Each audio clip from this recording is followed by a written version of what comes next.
regret when we know that we are wrong, and that regret must come. It's something which is a mandate.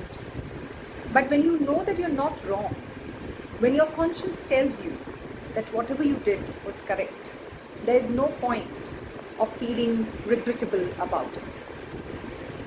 Now, how to decide whether we ought to regret or we ought not to regret? And how to decide whether our conscience is guiding us or our pride is guiding us? So there is something like what we call it as selflessness and selfishness. And if we understand the difference, the distinction between these two, we'll be able to decipher very clearly whether our selfishness is acting as a guiding principle here, because it is telling us that you don't compromise with your ego and don't go ahead and feel regret about it. Or is it our conscience guiding us and telling us that we were selfless, we did our level best, and yet people did not acknowledge it? So there's no need to regret. There's no need to regret that you failed, because failure is the ladder of success. You needed to fail.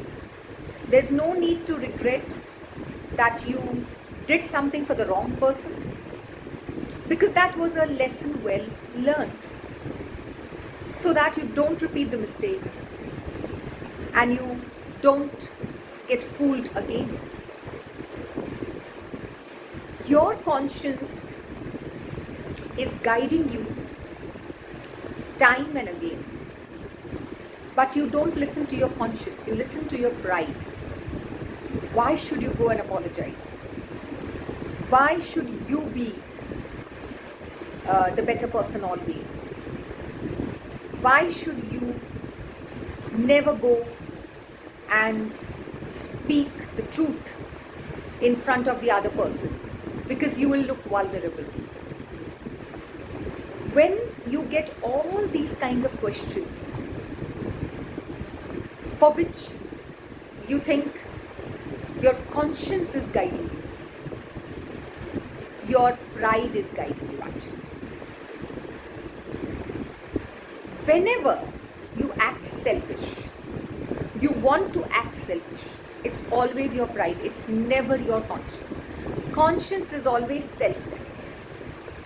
Pride is always selfish. It will never allow you to do good things in life. It will never allow you to bend down.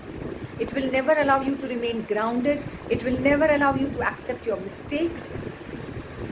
Each time that you will approach a person is with a lot of high-headed attitude, where you will speak as if you're doing a great favor on the person, even when you apologize. Sometimes there are prideful apologies. Ask yourself whether the apology is coming from inside, from within, or is it your pride that is forcing you to not accept your mistake, and that's why you are apologizing in a manner which appears to be very condescending to the other person, as if you're doing a great favor on the person by even apologizing. Some people, they wear a mask of humility. I have spoken about this before, and I'll continue speaking about it because I have met these kinds of people, and I want to help others to recognize this umpteen pride under the garb of goodness and humility, which people wear and move around, and it's so difficult to distinguish between good people and bad people sometimes that we often become gullible and we often get fooled. I have misunderstood so many people as good people when they have turned out to be really bad ones.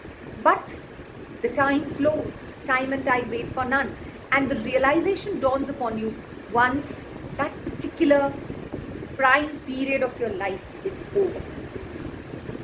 Have you come across such situations wherein the most important period of your life you waste after certain people? Then you come to a realization that why? What was the need? woman wastes her entire life after a man, and then when she reaches 60, the realization dawns upon her many a times that why, what on earth was so important for her to come and waste her precious time after this individual. But she did it. She did it because she thought she loved him, but it was not love. But why do realizations come to us after that span of time is over? Mind you, life starts when realization dawns upon you. Do not feel bad, and you don't have to regret in this matter at all that the realization has come to you after so many years. It happens. We need to pay for our own karmas, for our own wrongdoings somewhere, and meeting these selfish and bad people in the world who have used us. Think it is a payment for our karma. We have paid, now it's their turn to pay, and they will pay. The universe leaves no one. Everyone bears the fruit of his karma. It's a very popular saying, and I am not the one who is saying it. I'm just reiterating what has been said. And it is very obvious. So when the realization comes to you, start living your own life. Start disconnecting from those kinds of people. But do not regret, because if you ask, if you delve deep within your conscience, it will guide you and tell you, so what if you have made a mistake? So what if you have been fooled? So what if you became the bigger person?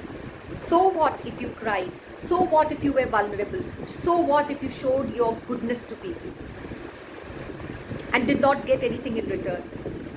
What is the use of getting anything in return in this world which itself is going to perish one day?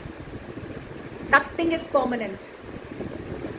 Name, fame, money, everything is ephemeral. So the recognition that you crave for is of no use. Just do your duty and rely on God, and you will get the fruit of your own karma. Then do not regret. In these circumstances, never regret. If you have failed in the exam, never regret. There is always a next time. But if you have hurt somebody, regret. If you have done something wrong to somebody, regret.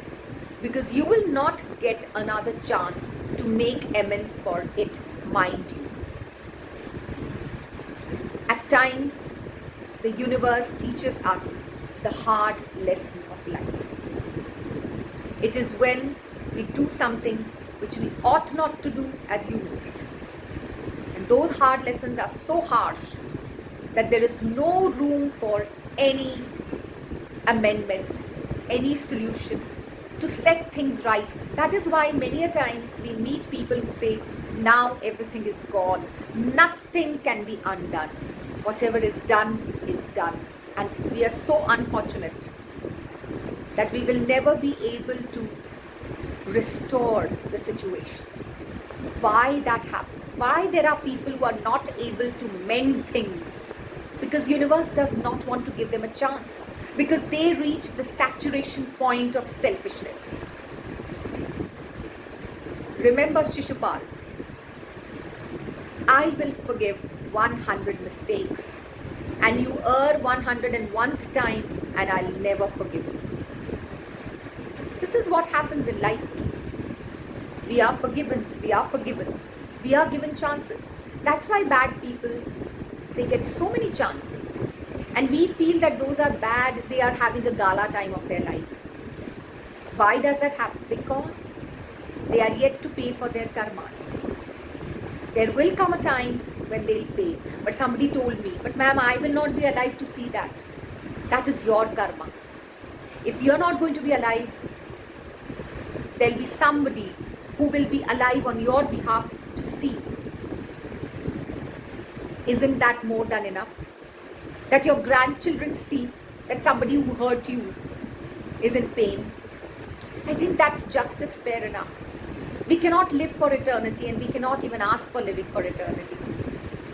But just because we cannot see somebody who hurt us ruin his own life, or his own life getting ruined because of his own karma, we think that there is no justice in this world. That's being very unfair to the universe. And that's being very selfish. The moment you start asking the universe that give the karma to that person, aren't you being selfish? Why would the universe listen to you? Why would the universe punish the other person? Just because you are saying that? Are you that good? Have you done nothing wrong in your life? Let the universe take its own course and decide who is to be punished and who is not to be punished. Don't decide for the universe. Leave room for goodness in this world. Let good people survive. Help the humanity. Help the people. And never regret for the things that you should not feel regretful for.